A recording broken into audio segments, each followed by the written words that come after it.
அஸ்ஸலாமு அலைக்கும் வரஹ்மத்துல்லாஹி வபரகாத்து.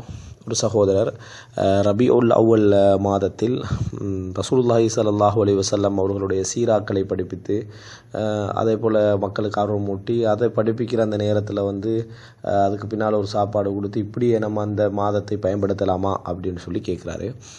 முதலாவது நம்ம ரபியுல் அவ்வல் மாதம் எப்படி நடந்து கொள்ளலாமான்னு கேட்கக்கூடிய சகோதரர் தெரிந்து கொள்ள வேண்டிய முதல் அடிப்படையான விஷயம், நாங்கள் என்ன சொல்கிறோம் அப்படி என்றால், ரசூலுல்லாஹி ஸல்லல்லாஹு அலைஹி வஸல்லம் அவர்களுக்கென்ற ஒரு பிறந்த தினம் என்கின்ற ஒன்று நம்ம கொண்டாடுவதற்கு மார்க்கத்தில் அனுமதி இல்லை. மீலாது என்பதற்கு அனுமதி இல்லை.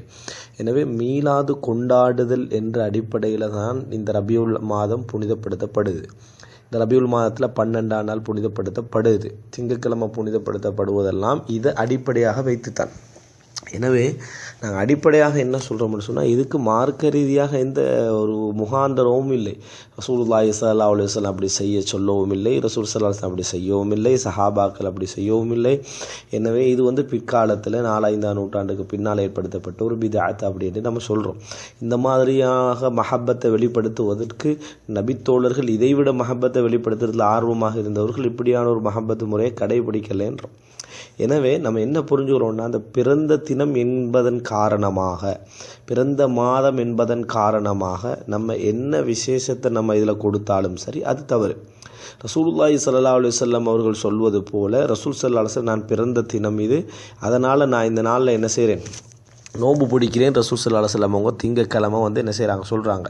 அப்போ அதில் தான் நான் நபியாக அனுப்பப்பட்டேன், அந்த நாளில் தான் நான் பிறந்தேன்னெல்லாம் ரசூலுல்லாஹி ஸல்லல்லாஹு அலைஹி வஸல்லம் சொன்ன செய்தியை நம்ம என்ன செய்கிறோம், பார்க்குறோம். அப்போ அந்த மாதிரி ஒரு காரணமாக ரசூல்லா நோன்பு பிடிச்சாங்க திங்கக்கிழமை. எனவே நம்ம திங்கக்கிழமை ஒரு ஆள் நோன்பு பிடிக்கிறாருன்னா ரசூல்லாவோட சுன்னாவை ஃபாலோ பண்ணார் அப்படின்ற இடத்துக்கு வருவார்.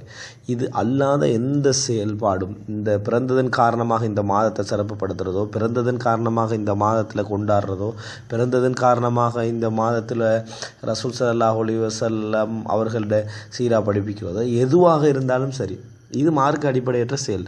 நம்ம என்ன செய்யணும், முஹர்ரம்லையும் ரசூலுல்லாஹ் இதை படிப்பிக்கணும், ரபியுல் அவ்வல்லையும் படிப்பிக்கணும், ரபியுல் ஆஹிர்லையும் படிப்பிக்கணும். எந்தெந்த மாதங்கள்லாம் எங்களுக்கு வசதியும் சந்தர்ப்பமும் நேரமும் ஏற்படுதோ அந்தந்த மாதங்களில் ரசூலுல்லாஹோட சீராவை என்ன செய்யலாம், படிப்பிக்கலாம்.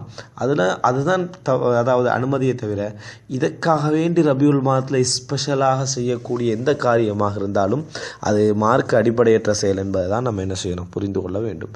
எனவே இந்த அடிப்படை நீங்கள் எடுத்துக்கிட்டீங்கன்னு சொன்னால், நம்ம ரபியுல் மாதத்தை அடிப்படையாக வைத்து அந்த சீராவை படிப்பிச்சுட்டு அதுக்கு ஒரு சாப்பாடு கொடுக்குற நடைமுறை இப்போ நாங்கள் ரபியுல் அவ்வலுக்காக செய்கிறோம், ரசூலுல்லாஹ் பிறந்த மாதம் என்பதற்காக செய்கிறோம். இப்படி ஒரு அமல் பிழை. இந்த மாதிரியான ஒரு நடைமுறை எனது பிழை. அது அல்லாமல் பொதுவாக ஒருத்தர் படிப்பிச்சுக்கின்னு வராரு, முஹர்ரம்லேயும் அவர் என்ன செய்வார், சீரா படிப்பிப்பார். வீட்டில் வரவங்களுக்கு என்ன செய்வார், சீரா படிப்பிச்சு முடிஞ்சு எல்லோரும் வீட்டுக்கு வந்திக்கிறாங்களே, அதனால் என்ன செய்வாங்க, அவர் உணவு கொடுப்பாருன்னா அதே ரபியுல் அவ்வல் அதே மாதிரி தொடர்ந்து நடக்குதுன்னு சொன்னால் அது வேறு. அவர் வளமையாக செஞ்சுட்டு வார், ரபியுல் அவ்வலுக்காக அவர் செய்யலை. எனவே இந்த வித்தியாசத்தை நம்ம புரிஞ்சுக்கிட்டோம் என்று சொன்னால் இந்த அடிப்படையை நம்ம என்ன செய்வோம், புரிந்து கொள்வோம். பாரக்கல்லாஹு ஃபீக்கும்.